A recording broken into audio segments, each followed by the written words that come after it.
So how does sexual arousal work? Basically, any kind of even sexual act is just about this. This is just about feeling the sexual arousal. This is a very positive uh, element. Sexual arousal, even the penetration. This is still kinesthetic channel. This is all about the feeling. This is just all about the kinesthetic pleasure, sexual arousal. This is the only thing there is actually. Moreover, there is the visual aspect as well, which is positive. We take pleasure from just watching the scene. For example, when you look at some porn, we take pleasure as well just from watching. Otherwise, for the ego as well, for the ego is pleasurable, and as well for the fact that it's a form of flow. It puts you in a sort of flow state. And here is a big problem with sexuality, is that for most people, the challenge is actually a bit too threatening, and so it doesn't get them into a flow, but it gets them into an anxious state. It gets them into anxiety. Do you see the logic behind it? So, as I said before in the previous video, anything that happens, even sexual act, is going to be based around the thing.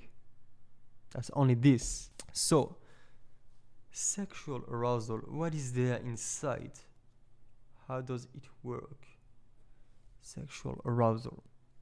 What is it made of? Basically, there is only two things. This is the combination of two things. Let's multiply them, and it gives up equal. It gives the sexual arousal.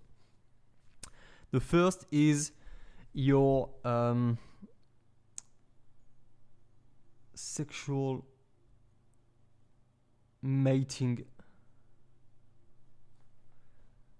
value. Actually, we could call that sexual market value. Let's just call that your biological sexual value. It means just the way we are biologically programmed. In our genes, there is an encoding, there is a code about what has a high sexual value when it comes to others or not. It is all about making the genes survive and reproduce and survive in time. For this purpose, we need to mate, we need to have sex and create babies with partners which are likely to create a baby which has a high probability of surviving and creating a wealthy legacy. Babies and babies and babies, right? Makes sense. This is how it works biologically. For men, there is one strategy. For men, okay, it's going to be very red pill, but for men, we can make as many kids as we want with as many women as we want. I mean, if we make 2,000 babies, then even if most of them die, and even the women they die, in terms of the genes are very selfish. This is animal. This is a very good strategy. If like 1,500 die, but there is still 500 alive, then you did a pretty good job for your genetic, right? This is a good strategy. For a woman, it's not the same for a woman. The woman, she can have 2,000 kids. Every time she has a kid, this is dangerous. She needs to be taken care of. She can die, the kid can die. So she has to make a smarter choice. She has to search for some form of security, right? And from here comes a misconception. Before talking about this, let's talk about what makes a good partner for you as a man, which is going to be attractive sexually. From the way we are encoded, the genetic code, this is a lot about the physique. Does she look healthy? That's more about this. Does she has a nice body? Does it look like she's healthy and she's going to make a proper baby, which is going to be healthy as well. This is more about this, basically. All the things around that we can be searching for. Smartness is important because it's going to be important for the kid as well. But when we're searching about other things which are more human, I want as well some human traits. This is not about sexual. This is more about the other things like ego, benefiting of the social values, like just being in the flow when you're with her. This is more about happiness than sexuality. This is like a bonus. When we talk only about sexuality, this doesn't come into account. Her being nice, her being pleasurable when you're with her, talking with her, having a good time, having a lot of things to say. This doesn't come into account. This is a bonus. And of course, if you want to make a relationship, if you want to spend time with someone, you want the whole package. You want to make the calculus and be like, okay, this is interesting enough. So you're not only going to look for the sexual values, you look also for the others. And so this is interesting. This is why we can go for a woman which is a bit less attractive than another, but who she optimizes the other values. At the end of the day, when we make the sum, it's more interesting in terms of happiness. But when we just look at the sexual part, the sexual value, this doesn't come into account. This is a bonus. It comes around. For the sexual thing, it's more just like how she looks, Basically, that's it. And then you will say, and it's also the behavior. And the behavior. It's about putting you into a state of presence, of high moments of consciousness, of arousal. It allows you to enjoy the arousal. You see? You see how it works? Okay. So you have the sexual mating value, which is going to define how attractive on a logical level is the person, the woman. This is like a potential. But have you ever been with a woman which is extremely attractive, but you can't feel the arousal? You get to the bed with her and you can't get hard, for example. Why? Because this is only a potential. This is like a potential. Then it has to be actualized into actual arousal. Okay? It has to be actualized into actual arousal. This is a potential. Let's say a woman who is, let's say, for you, 4 out of 10. She has like this potential of arousal. If she's very, very, very good at putting you into the state where when you can feel the arousal and squeeze it and be conscious of it, then all this potential is actualized. And now this is actual arousal. If a woman is like a 10 for you, like this potential, huge potential, but when you are with her, you can't get into that state which actualize and materialize in reality this potential as arousal, then, for example, you will just have this of arousal. And so, with who of the two women will you take more sexual arousal, more sexual pleasure? From the first one, who is the 4 out of 10, than with the 10th. Then you might prefer to see the 10th because she will bring you other values. For example, for your ego, your ego will be very enhanced if you have sex with a 10, a woman who is a 10 out of 10. She can make you grow up because it will help you to face your insecurities, shit like this. You can be interested about this. This is more about the social values. So you might prefer to spend time with the 10. But if we just look at the sexual arousal, you're getting more of this with the 4 in this case. So do you see? So there is the sexual mating value, which is potential. Then it has to be actualized. How does it get actualized? It gets actualized by, okay, here this is actually a combination of two things. I didn't want to make this into two things at first because it was going to confuse you, but let's do it now. Up, here is a plus.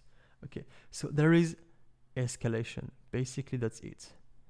Escalation. There is the potential, and then the more you are close to actual sexual acts, the more the arousal appears. This is the way we are biologically made. There is a potential, and if now there is if it looks like it's going to be sexual, you have to get sexual, and the body activates the sexual arousal, so you do it, right? Kind of logical.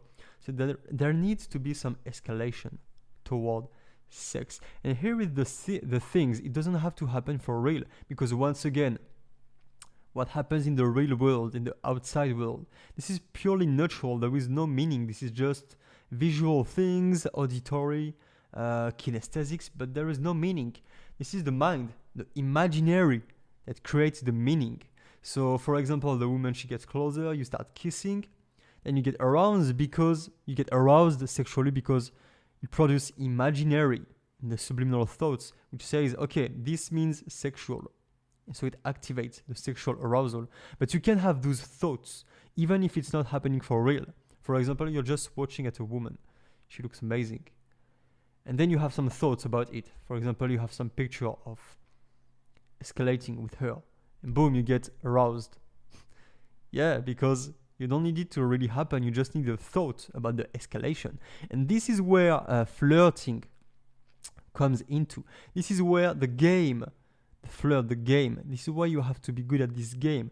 Like talking in a sexual way, foreplays, playing in a sexual way. This is what it's about. This is about maximizing those thoughts in the head and getting the parasite, the negative thoughts away, so you can fully enjoy those positive elements in your mind, in your imaginary, even if this is subliminal, even if it's just in the form of a kinesthetic feeling. Okay, this is how important it's going to be.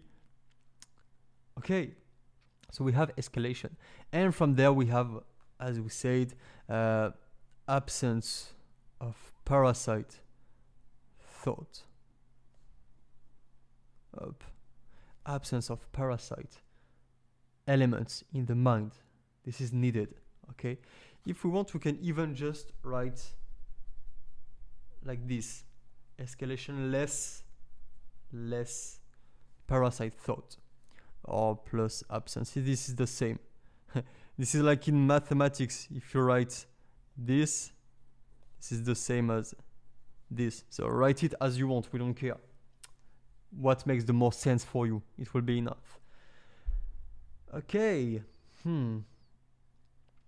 So now we have everything for sexual arousal.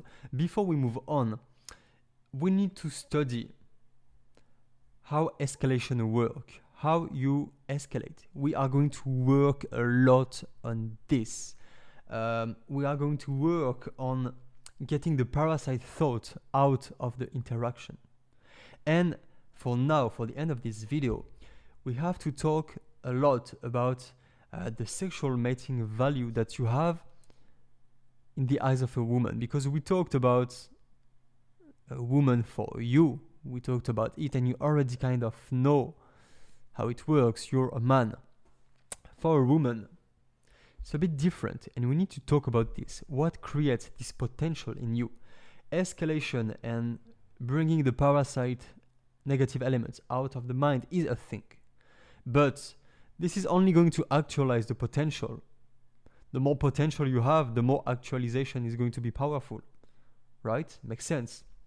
So we need to maximize that potential of arousal, that sexual mating value that you have in the eyes of a woman.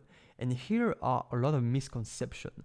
For example, the idea that a woman, they need time to have sex. The idea that women have a different sexuality than us men, that it works differently. This is a misconception, because we see in reality that this is what happens. We see this in reality. We see a woman being like, yeah, I need time, this is going too fast, blah, blah, blah. So we think like, yeah, it makes sense. You just explained it, Alex.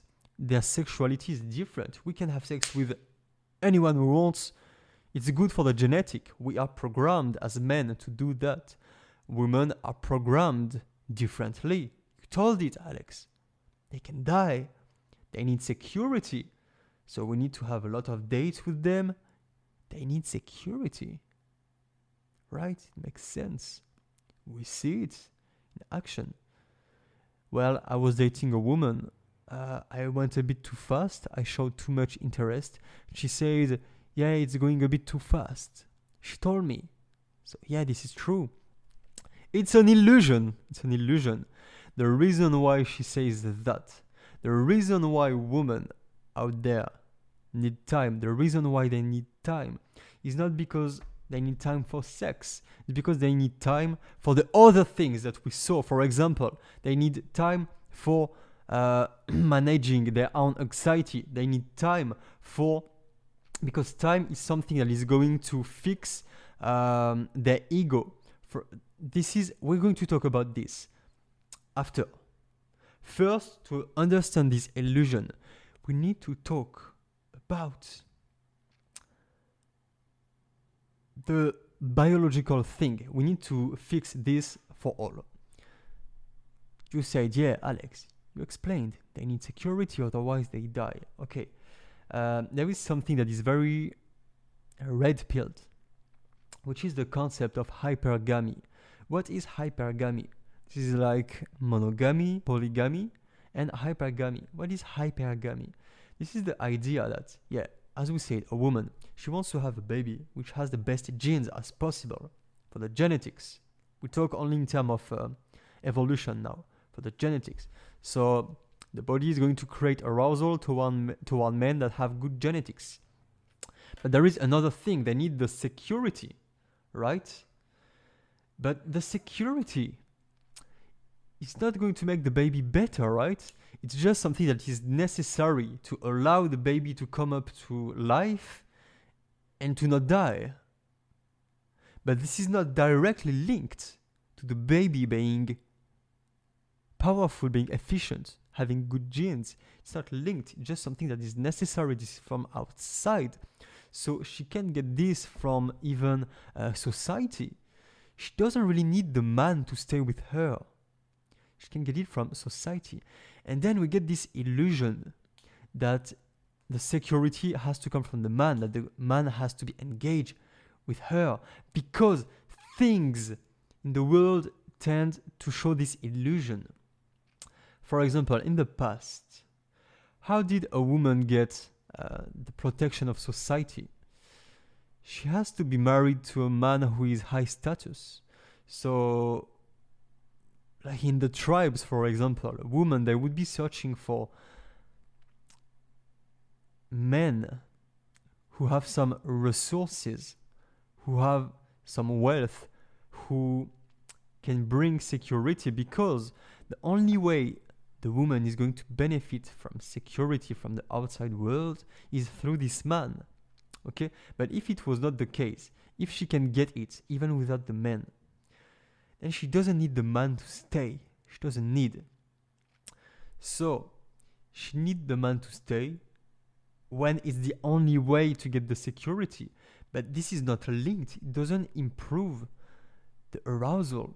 It's not part of the sexual value. It's not part. It's from outside. It's more like an inconvenience. It's an obstacle.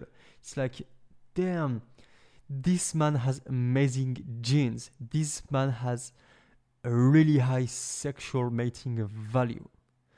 But if I get his genes into my body and I get a baby,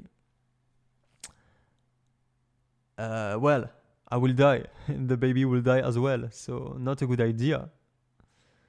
The only way that I'm not gonna die is if I have protection, if I have security.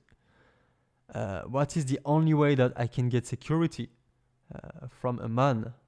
We're talking about ancient civilization. Okay, and how do I get protection and security from a man? Well, it has to be my husband. And okay, so it means that the man from whom I get the genes has to as well be the man who is my husband.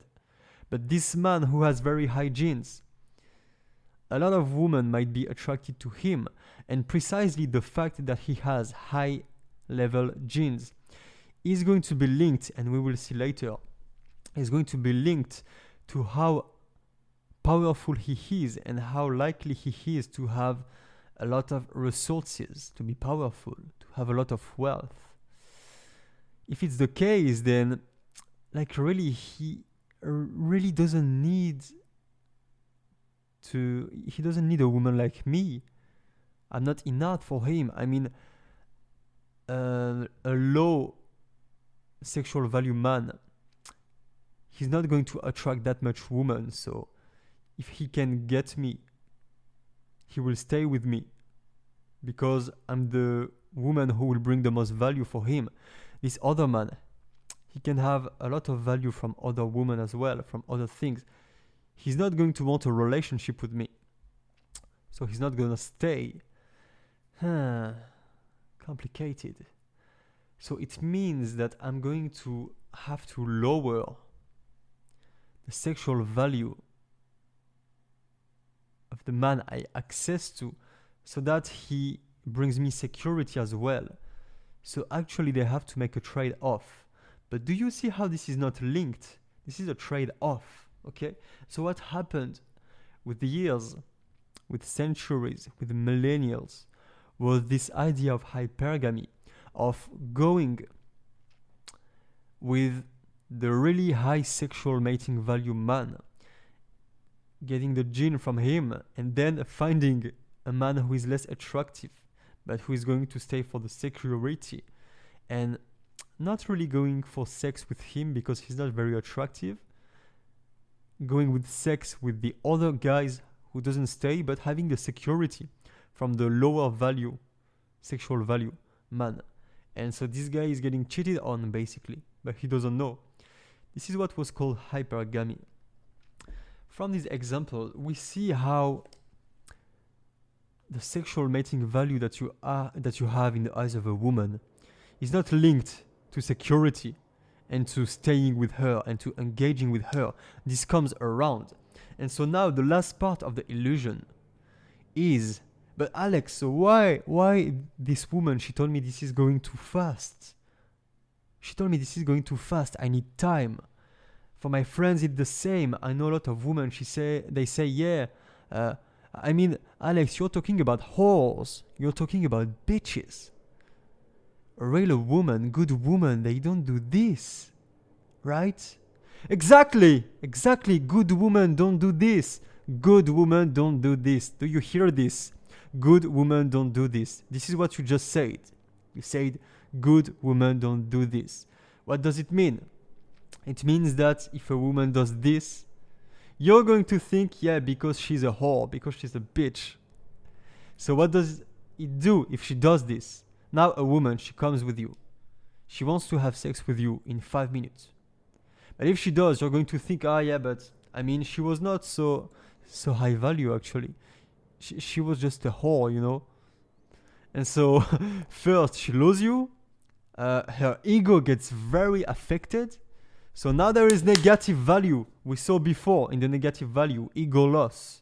Now there is ego loss from having sex with you too fast. So she doesn't want to have sex with you too fast. This is a suffering container. She will lose ego. You will think, oh, she's a bitch. She's a whore. So now having sex with you too fast is a negative value container. You see? So now she doesn't want. So now, for example, she will use it as a technique to look more high value, high sexual value, to look more, to have better qualities in your eyes. She will say, oh no, I need time. Because she knows that it's going to make you think, oh, this is a good woman. And now you are going to be more attracted because you don't understand how it works. So you get tangled into the illusion. She's not a good girl, come on, she's just using a technique. This is a technique. Come on. She knows what you're going to think, so she uses this as a technique. If you have a high sexual value, she comes home and she masturbates thinking about you. The moment you came talking to her, she was wet. As much as you can get hard. She thought, damn, I want this man to fuck me now. But this is a suffering container because he's going to think I'm a bitch.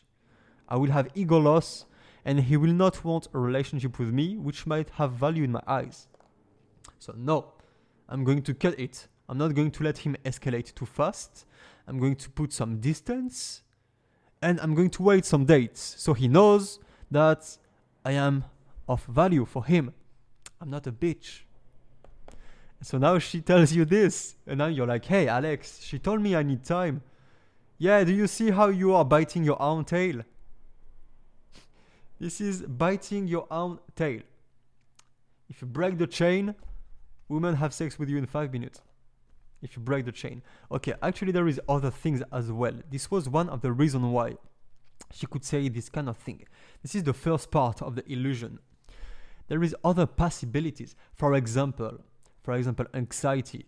Most women, they have a lot of social anxiety, and more than that, they have sexual anxiety, as much as you have. Which is not about the fact that she needs time and she needs security. Bullshit. The more wild it is, the more animal it is, the more exciting it is, the more arousing it is. The more there is a sense of threat, the more there is a sense of urgency, the more it puts you into flow and the more it feels good, right? She doesn't want security, she wants to feel a sense of threat a little bit. We're going to talk about this later. It has to be done in the right way. So if she feels sexual anxiety, it's not because she needs security or shit like this. If she needs comfort, if she needs to be comfortable, this is not because her sexuality is this way. This is because of the other things. This is because, yeah, that's anxiety. If she feels stupid because like she just gets into negative mind patterns. She thinks, oh, I'm afraid to look stupid. I'm afraid to just don't know what to do and to feel awkward. Now it creates suffering, the sexual art, just as much as you're with a girl in the bed, you can't get hard, you are in a bad negative mind pattern. Then it creates some kind of suffering, so you don't want to go there, you feel awkward, it doesn't feel good, so this is a suffering container to have sex at that moment. For her, it might be the same.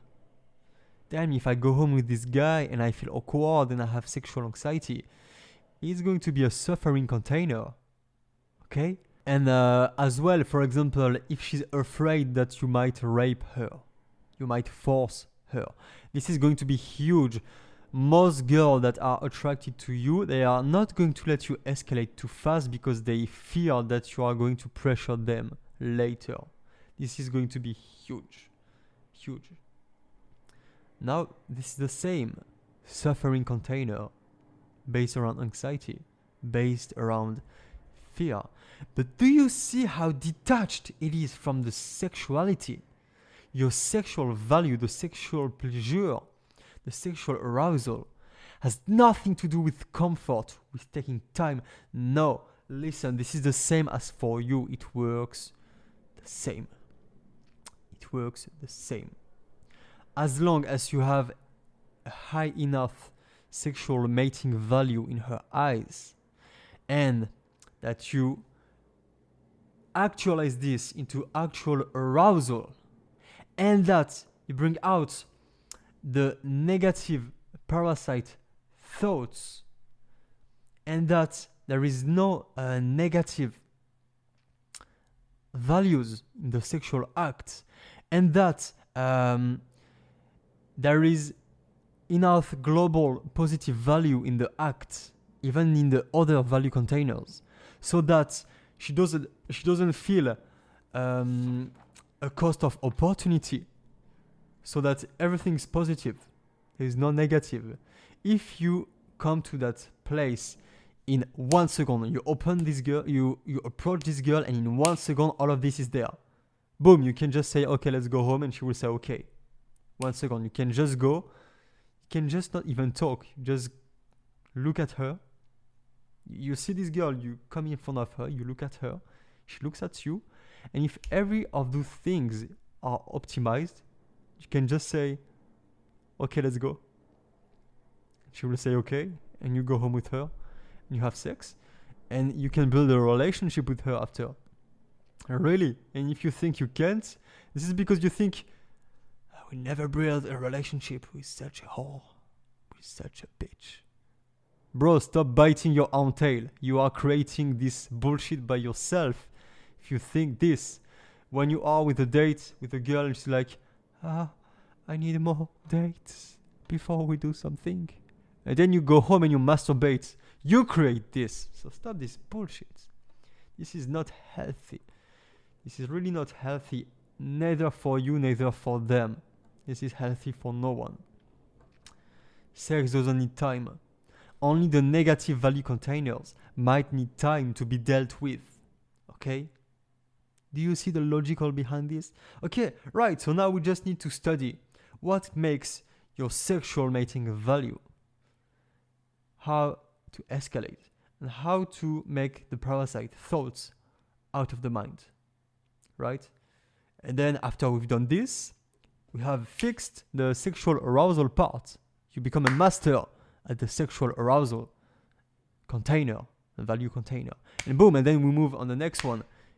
Ego container. Boom, then the next one, the social things. Boom, next one, fear.